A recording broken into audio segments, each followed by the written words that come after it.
Every team, every topic, everywhere. This is Believe. Rise up! Team Rise! Rise up! Team Rise!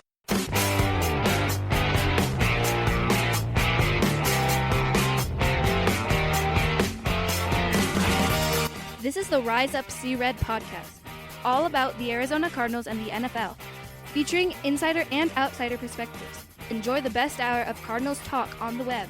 Now here are your hosts, Jess Root and Seth Cox.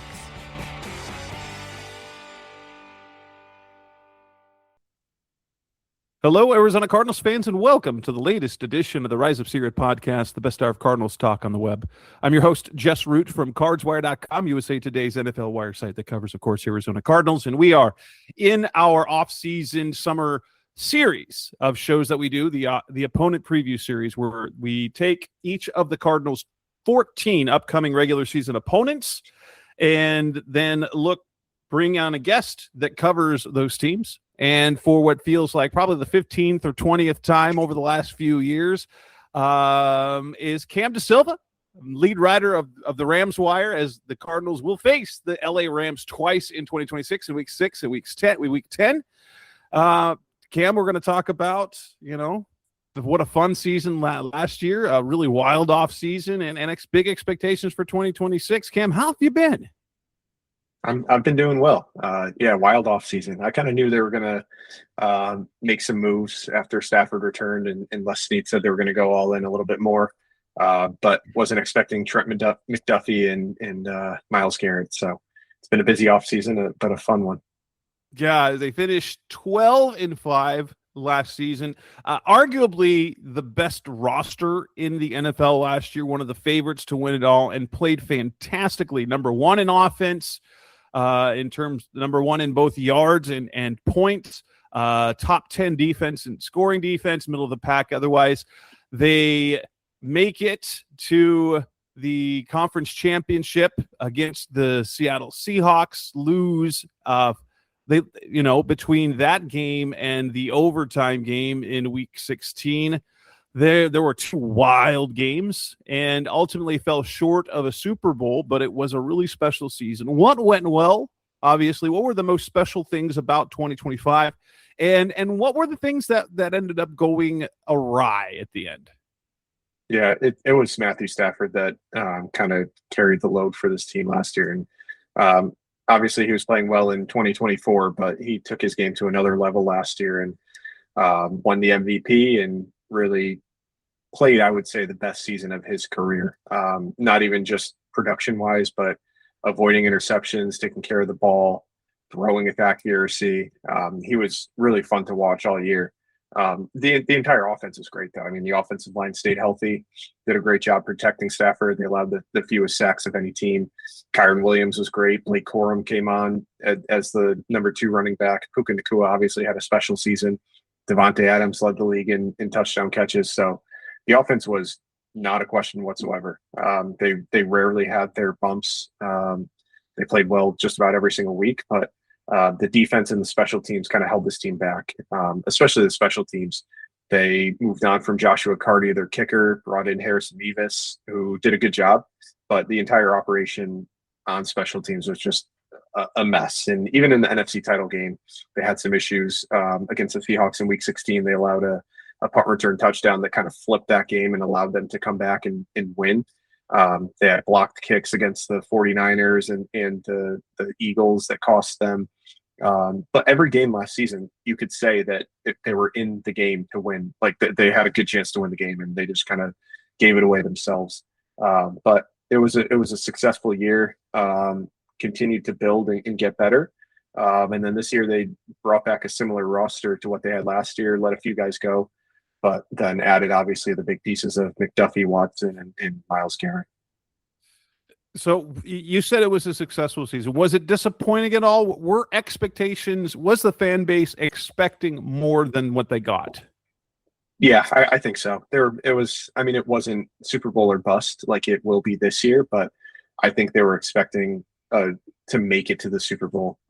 Especially, it's not that the NFC was weak, but you had the Seahawks, who the Rams already beat one time, and then they lost the next two meetings with them, which was disappointing. But I mean, that conference was pretty open. And then once they would have gotten to the Super Bowl, I think we would have seen a similar result to what we saw with the Seahawks beating the Patriots, because I just don't think the AFC was that strong. I don't think the Patriots were a great team that would have threatened the Rams significantly in the Super Bowl. So it was a year where if they win the NFC title game, I think they win the Super Bowl, and I think a lot of fans knew that, and the team knew it. But just came up a little bit short, didn't make enough plays in that game, and that's kind of the way it goes sometimes. Well, and the NFC West was incredibly competitive, not from top to bottom, but for 3 of the 4 teams. Seattle ends up winning 14 games. The Rams and the 49ers win 12 games. It ends up being the 3 NFC West teams in the playoffs. All 3 teams won games in the postseason, and the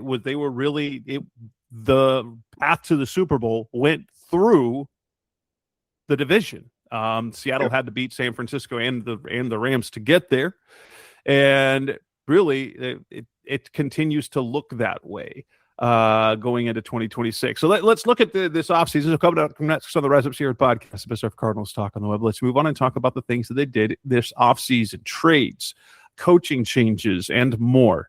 Free agency. That's coming up next on Rise Up Sierra. We're back on the Rise of Sierra podcast, the best of Cardinals talk on the web, talking to Cam DaSilva from the Rams Wire as we look at the LA Rams from the Cardinals will face twice into 2026. I think what we have to look at first is, because we get to anything, is that there were some changes in the staff as Mike LaFleur leaves to be the head coach of the Arizona Cardinals, which means a promotion for Nate Schilhauser. And then as well the addition of Cliff Kingsbury to the staff as assistant head coach. What obviously it's still the Sean McVay show, but what does this do? Do these staff changes do for the Rams? Yeah, I mean, it's like you said, it's still the Sean McVay show. It's still his offense. He's still the play caller, but Nate Schilhaus is a really promising young coach who is a former quarterback himself, who has worked his way up the ranks in college and then now with the Rams. And he got promoted to offensive coordinator to take the place of Mike LaFleur.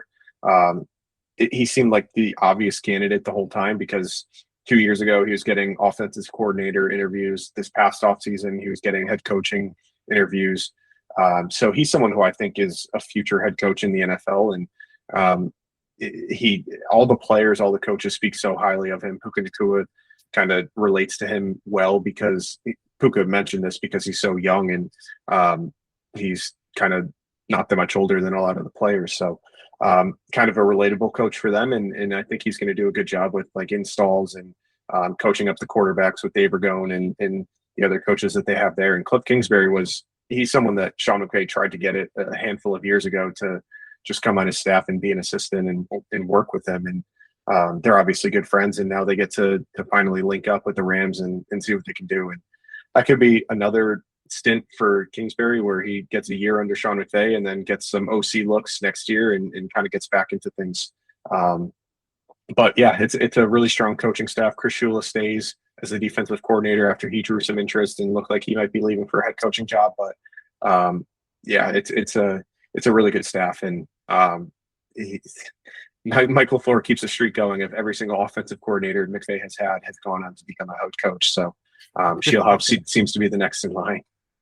I think Cliff's trying to enjoy a little of the McVay magic, because he goes in, like each job that he goes into, it goes in with a little bit of fanfare. Like he does a good job, but then by the time they're out there, they're tired of him. They're tired of the offense. It doesn't. But now he gets to experience some of the McVay magic, much like LaFleur, because like I'll be honest, I don't think LaFleur is necessarily the answer. The experience that he has as a play caller were disastrous when he was with the Jets. It was not a good situation, and he comes to a Cardinals situation where the personnel isn't vastly better than when he was the OC for the Jets. So yeah, got to have a QB too. He's got a QB to work with, really. Yeah, at least not one that's happy. the Rams going and trading for the defensive player of the year, and the Cardinals are having a whole contract dispute with a career 20-45 starter, Jacoby Brissett. Don't stop. Wait until Aaron Donald comes back. He's going to demand more money. Injury liability. So the offseason, two massive moves that they made, and they were trades. It started with the acquisition of Trent McDuffie. It feels like the Rams looked at the back end of the defense and went, that was the problem. And like looking at their second or the last couple of years, it hasn't been like, it's not a group that you felt was bad, but you also had really no one special back there. And so they acquired Trent McDuffie, a very good number one cornerback. And then on top of that, the big news that set the league on fire was getting Myles Garrett. They give up Jared Verse, they give up the picks. How much of an upgrade do you feel that Garrett will be over Verse? I think it'll be noticeable.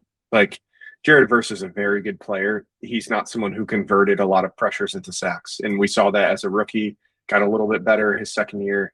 But he's someone who's going to disrupt things, but he's not going to create those massively negative plays on a consistent basis. Whereas Myles Garrett is doing that with 23 sacks last year on a bad Browns team that was playing from behind a lot of the time. Now you plug him into a defense where you have Byron Young on the other side. You have Kobe Turner and Braden Fisk on the inside. Poona Ford, even as a nose tackle, rushing the passer, does a good job. He's going to get more one-on-one matchups than he's ever had. Obviously, they're still going to double him all the time, but and he's going to be teeing off on quarterbacks who are probably going to be playing catch-up, trying to keep up with the Rams, who are going to score a lot of points. So I think it's going to be noticeable. Jared Verse, like I said, a very good player, but he plays with all power. He's all speed and power, not a lot of like finesse moves and counters off of that bull rush. But Myles Garrett can do everything, and he's a great run defender too. I think that's going to stand out on the edge and help the Rams as well. In his size, you can move him around the defense. You can move him to the inside. You can play him outside. So just a lot of options with what they can do with him. And then for a team that could use some more turnovers, I think he's going to help create those with either strip sacks or just quick pressures where the quarterback's got to get the ball out so quickly and allow these corners to kind of jump routes and make plays on the ball. And how much does McDuffie upgrade the secondary? You could argue that McDuffie is going to have a bigger impact on this defense than Myles Garrett, which I know sounds crazy, but I think he's a bigger upgrade over what they had at cornerback than Garrett will be over Jared Verse. It was just the definition of like an average cornerback group. I mean, Ahkello Witherspoon, he didn't make much in free agency. Darius Williams retired. Kobe Durant's a decent player, got a 1-year deal, I think, with the Cowboys. So it's not like these were coveted cornerbacks and guys who produced a lot. But now you get McDuffie. Now you get Jalen Watson. They can move McDuffie around from the slot to the outside. Jalen Watson can match up with these bigger receivers. And if you look around the division, there's a lot of good receivers in the NFC West. You got Jackson Smith and Jigba. You got Mike Evans there now. Even the Cardinals. I mean, they've got Trey McBride. They've got Michael Wilson, Marvin Harrison Jr. So you got to have these corners who can match up with guys. And I think they saw that as kind of a weakness after going through last year and allowing some big plays. And they needed to upgrade the secondary, and they did it in a big way. In terms of free agency, obviously they lost Jared Verse in the trade. Did they lose anybody of note and of any impact in free agency? Not of any significance, really. I mean, you could say Kobe Durant. He was one of their better corners last year, but it's not like he was a shutdown number one corner. And they replaced him with Watson and McDuffie. So exactly, yeah. So I don't even think you can say that's a loss. They re-signed Quentin Lake before the season ended. They re-signed Nate Landman during the season to make sure that he wasn't going to hit free agency, and then they brought back Cam Curl, so they didn't lose him. But really, they didn't lose anyone of significance. Did they make any other important additions? We've mentioned Jalen Watson in free agency. We mentioned the trades. Were there any other notable additions in free agency? Just special teams, yeah. Bubba Ventrone is their new coordinator on special teams, and then they brought in Grant Stewart to kind of be their special teams ace. And Joe Cardona to be their long snapper. So they kind of remade that group a little bit, which was a pretty big weakness. They didn't address the punt returner, kick returner position, which Xavier Smith was their punt returner last year and had that costly fumble in the NFC title game. But those were really the only other two additions. And then we go to the draft. Not a lot of picks, F them picks, as they like to, that they do in LA, but they did have the first round pick and they used it on quarterback Ty Simpson, thwarting any possibility of the Cardinals getting the Alabama quarterbacks. They go round one, Ty Simpson. Obviously, that created a funny situation for Sean McVay when he was announcing the pick or talking to him. So he didn't seem too enthusiastic because he's got Matthew Stafford already on the roster. They add Max Clare, Ohio State tight end in round 2, Missouri offensive lineman Keegan Trost, C.J. Daniels, receiver out of Miami, and defensive tackle Tim Keenan out of Alabama. Obviously Ty Simpson is an eye towards the future. Do any of these draft picks have an impact in 2026? I think you could see C.J. Daniels play a little bit because they don't have a true number 3 receiver. They let Tutu Atwell go. I guess you can call him a free agent loss, but they paid him $10 million last year and he caught like 6 passes. So it's not as if he was a good number 3 receiver, but Daniels, I think, is a good physical receiver who can win these contested catches and contribute in that way. Ty Simpson is not going to play. Tim Keenan, he could back up Poona Ford at nose tackle. I don't know how much he's actually going to play. Keegan Trost and Max Clare are the interesting ones because Trost could potentially have to play if there's a suspension for Alaric Jackson at left tackle. That could either put Trost into that spot or move Warren McClendon over from right tackle to left tackle and then put Trost at right tackle. And then Max Clare, with how much 13 personnel they run and how often they have these tight ends on the field, he's someone who could conceivably play some snaps. And but I mean, it's a crowded tight end room. So I think that's another pick that's more towards the future if they ever let Colby Parkinson and Davis Allen and Tyler Higbee go next year. Okay. Coming up next on the Rise Up Spirit podcast, Best of Cardinals Talk and Love. Let's move on and discuss the 2026 season, expectations, and more. That's coming up next on Rise Up Spirit. We're back on the Rise Up Spirit podcast, Best of Cardinals Talk on the Web. Our opponent preview show talking about the Los Angeles Rams with Rams Wire lead writer Cam DaSilva. We look ahead to the 2026 season. The Rams are the favorites to win the next Super Bowl. They do not have an easy path to it as they play in the incredibly competitive NFC West. And they're going to play the AFC West as well. So that's not going to be an easy thing. So we look at kind of the schedule. Obviously, would you say, is this a year where fans are going to be unhappy with anything short of a title?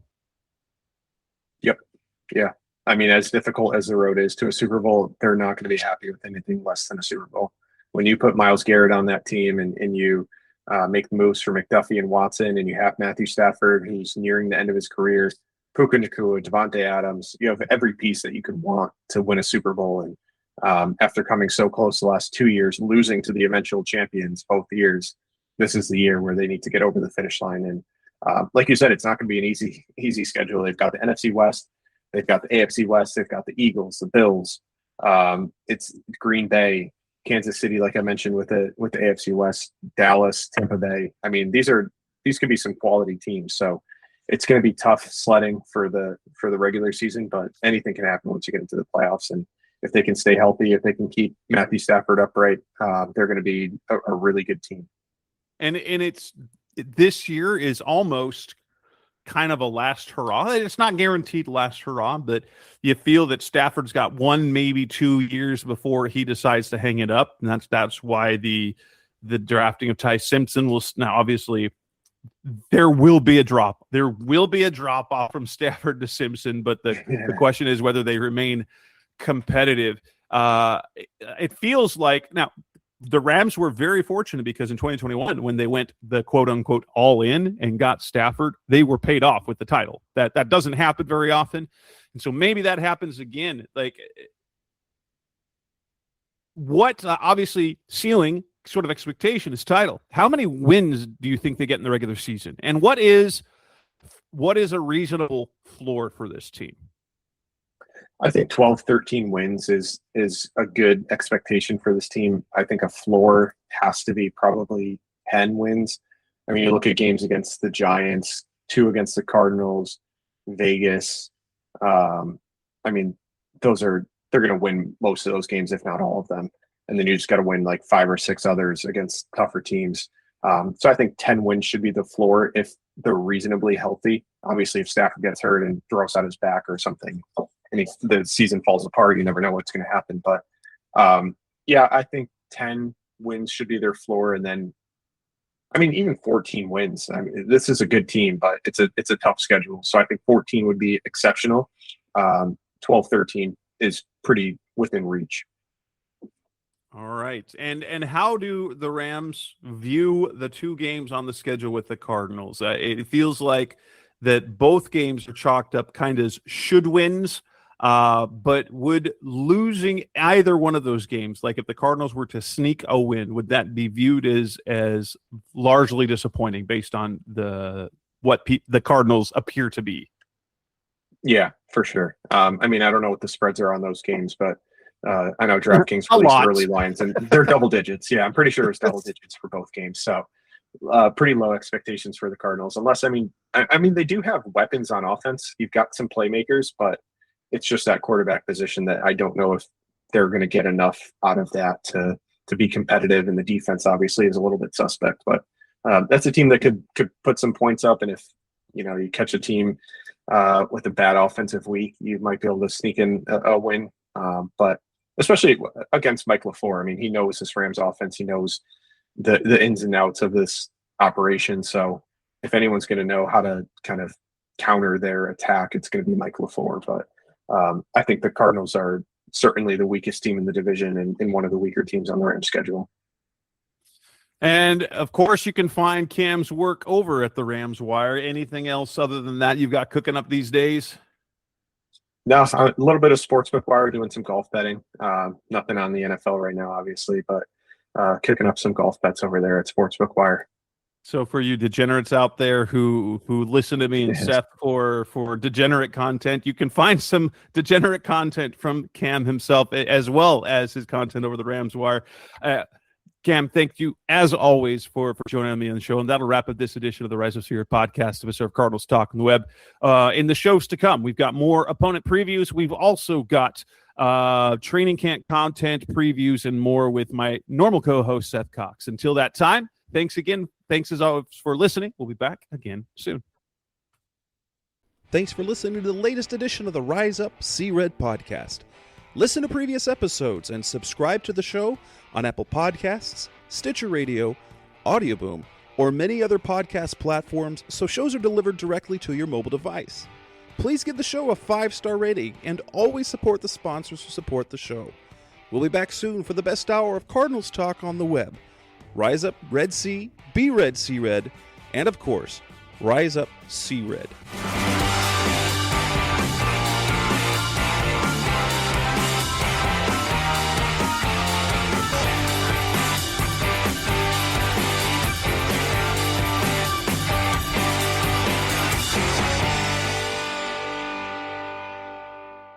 Rise up! Rise up! Rise up! Rise up! If you like the show, please take a moment to rate, review, and subscribe. It really does help the show to grow. Thank you for listening.